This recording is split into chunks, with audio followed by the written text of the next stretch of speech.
Practice.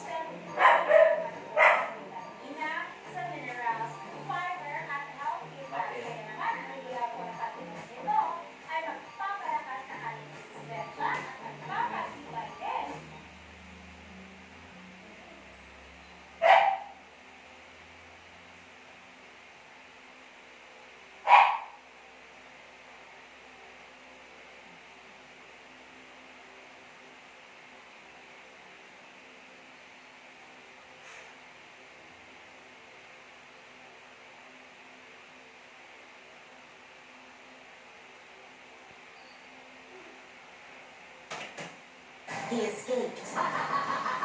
Cats, we have a blue dog to catch. Tickets. Now, You sure that's a dog?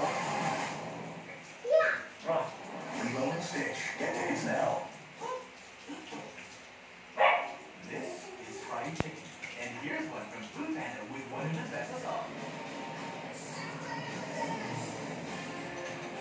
That is a good deal.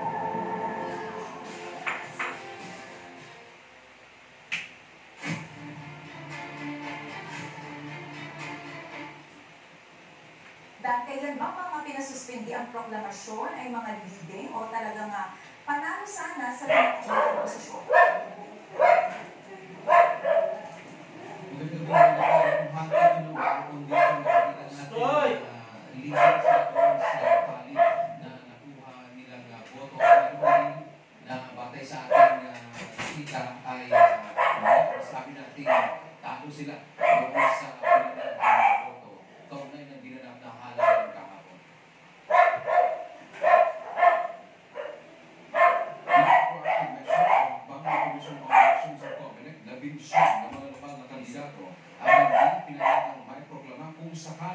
Sila ay nanalo sa ginawang halalan kahapon. Ito ay hindi sa maraming resolusyon, pangkomelet at kapangyarihan sa mga ito.